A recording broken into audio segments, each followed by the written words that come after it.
Shamarran keenya yeroo baay'ee yaada gaarii fi yaada qajeelaadhaan yeroo isin gorsinu ani gorsa namaa maaliif akka ta'e hin beeku hin fudhattanii garuu immoo gaafa wanti tokko isin irra ga'ee hin boossu hin gadditu miidiyaa irratti baaftu rakkoo keessa sana otoo rakkoo isin irra hin ga'in isinitti himna. Maaloo miidiyaa irraan karaa barbaadan feesbuukii haa ta'u imoo haa ta'u miidiyaa kamirraan nama hin beekne tokko nama afaan oromoo dubbateedhaaf namni kun amanaa kiristaanati yookaan amantii barbaadee haa ta'u amantii isaa jaallata jettanii amantanii too dafqa keessan ittiin erginaa jenne yeroo baay'ee kallattii hundumaa miidiyaa gubbaa irratti dubbanna gaafa waan ta'etti galtanii nama ittiin makattan gaafa immoo keessa seentanii rakkoo guddaa keessa seentanii immoo dhuftanii warrattanii miidiyaa kanarratti boossu.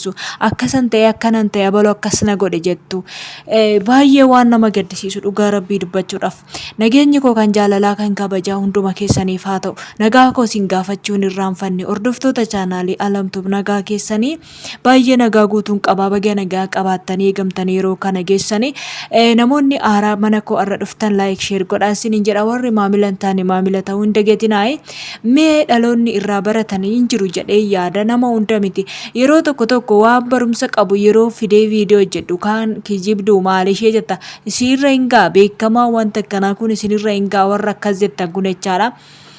Nama beekne tokko wajjin hidhatan godhatinaa yookaan abbaa manaa gaarii naa taa'ettanii haadha keessan abbaa keessan keessaa baaftanii akkuma argitaniin boolee gubbaa irratti dhaabbachiistanii of eeggistanii guyyaa 2 guyyaa 3 wajjin bultanii too qabanii gadi isin baasaa jiru dhiirri kun mee viidiyoo kana viidiyoo obboleettii keenya tokko risiitii ittiin itti ergitellee akkasuma waan baay'ee dhugaa nama gaddisiisu viidiyoo ishiirra waan baay'ee hubattu warri gurra qabdan gurra dhaga'u gurra isa kunoo isuma baannu kallee kana osoo hin taane gurra dhaga'u warri qabdan dhagaa eenyumayyuu amantee na fuudha jettee waarrattee onlaayiniidhaan bartee too wajjiniin hin galin booletti eegdee too booletti na eegi jettee wajjiniin hin galin namni kuni nama amantaa jaallatu namni kuni nama baqqaa kabaji qabu namni kun nama amanamaadhaan jedhin yaa obboleettii tiyya namni eenyuyyuu taanaan amanamummaa hin qabu nama kamuu jaalladhu malee amani kan jedhu eessaa argatte. Micayyoon tuni amma rakkoo guddaa keessa seente rakkoon ishiin keessa seente tokko maalinni seetan nama kana jaallattee abbaa manaa gaariin siitaa siin fuudha naan jedhe jette gaafa inni akkas jedhu birrii ishii hojjechaa baate risiitiidhaan irratti ergaa baate gaafa ishiin irratti ergitu ishiin obboleetti inni obboleetti eege gaafa galuu kaatu Aatiif abbaa ishii quban qabu wanti kun soba jettu yeroo isin itti haasa'amu kuni soba akkamitti shamarreen takka akkana goote otoo haadhaaf abbaa qabdu jettu qo'a sagalee ishii sinan dhageechisa gaafa zamantu gaafa sinirra ga'e amantu malee otoo sinirra ga'e hin amantan jecha mijaan kun booletti dhaabatee eege gaafa inni eegu hoteela keessa bakka mana kireeffatee achi keessa waa bubbulee wajjin hin bubbulee waarrateetu goddanyoota isaa wajjin bulee gaaf kaanitti goddanyaa isaa wajjin bainaan jedhanii bakkeetti nagatan jette micaawwan kun waanan qabu hundumaan irraa fudhatee bakkeetti nagatan jette mee akka amma sagalee ishii kana dhageessan alameen hin sobdi isinitti fakkaateere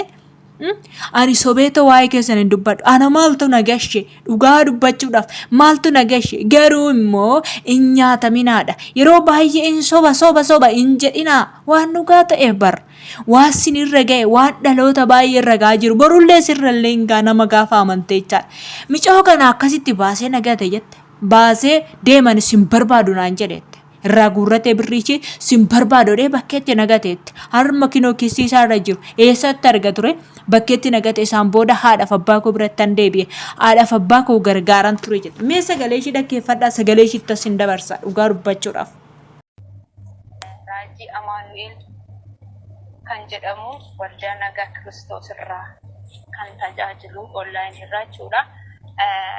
Anaaf inni haadha manaaf abbaa manaa waliif taananaa jedhee wajjin jiraachaan ture waggaa 2 wajjin jiraachaan ture maallaqa fuudhee itti ergaan ture achi booda gaafa guyyaa koo fixu naan gara biyyaa kootu naan jedhee gara biyyaa nan galee gara biyyaa gaafan galuu akkuma nam tokkotti dhufee na fuudhee na fudhatee mana isaatti na galee wajjin torbee tokko wajjin jiraannee booddee immoo lakki ani sin barbaadu naan jedhee tamee faanii riyaasa tamee kan jedhamu jechuudha inni waldaa Beeteleerraatti tajaajila lama taanii dhufanii baay'inaan jedhanii halkan manaa na baasanii an dubartiidha lafan seen hin qabu achi booddeen godhu dhabee bahee bulee ganama gara biyya kootti naan galee kunoo maatii biras galee maallaqa koo hooma koo hundumaa narraa sassaabbatee jechuudha.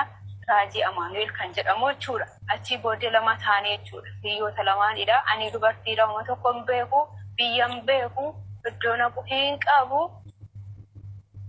Iddoo naqus hin qabu waan ta'eef bulee gara biyya kootti hin galee. Biyya kootti galan maatii faana jiraachuu hin dandeenye. Kabaja maatii koo kabaja isaan naa qabanis addadha waan ta'eef deebi'ee biyya ormaa na dhufee kunoo asitti illee rakkachaan jira. Reebbitiitiin illee najjeesee miidhama guddaa narra geessisee kanaafuu obboloonni koo onlaayinii irra jirtan kun adaraa keessan raadii. Mee yaa shamarran koo sagalee kana dhaggeeffattanii jirtu? Akka keessanitti eenyutu balleessaa qaba?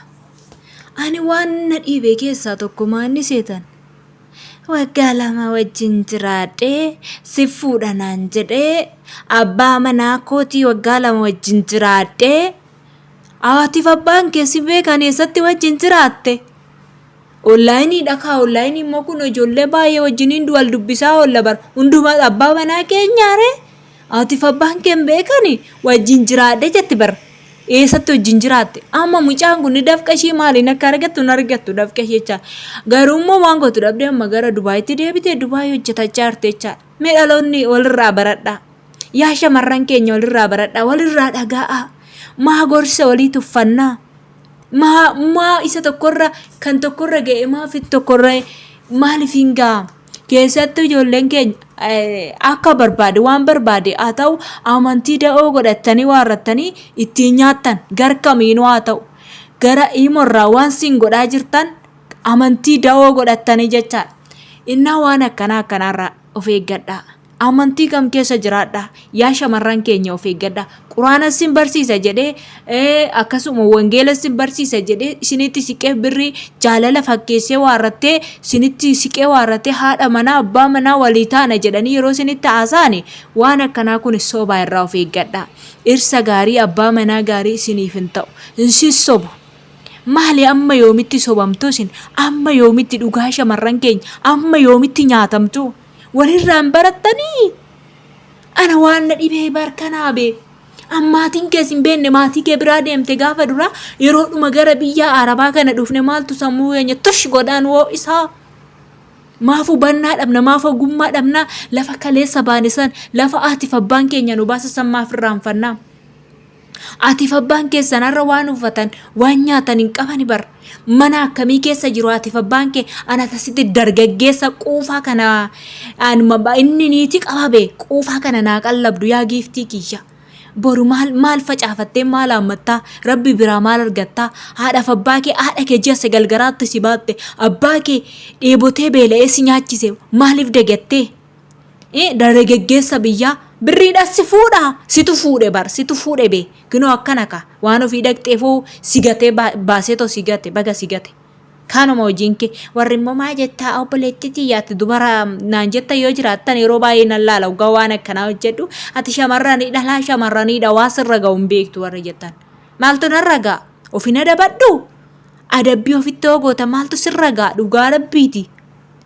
Aatiif abbaan kee teechisanii si haa heerumsiisa maal inni kophaa kee si heerumsiisu injira waan akkana jedhu peestaala natta peestaala si gashaka peestaala kee gadi darbate baay'inarraa siin jedha gaafsan hin baata bututtuu kee funaannatte an bututtuu kee otoo funaannanne immoo baatee galtus hin jirta likkiin hima dhugaa rabbi dubbachuudhaaf jechaadha akkasii siniin jedha warri sinii ta'e adaraa keessan of eeggadhaa warri siniin taane sinitti deemaa gaafa itti dirmatan akkana na godhee abaluunii akkana na godhee eenyusheenii feesbuukiin bare yeroo gaarii naaf qabaadhaan hundumaaf uchaa siniin jedha laayik sheer godhaa.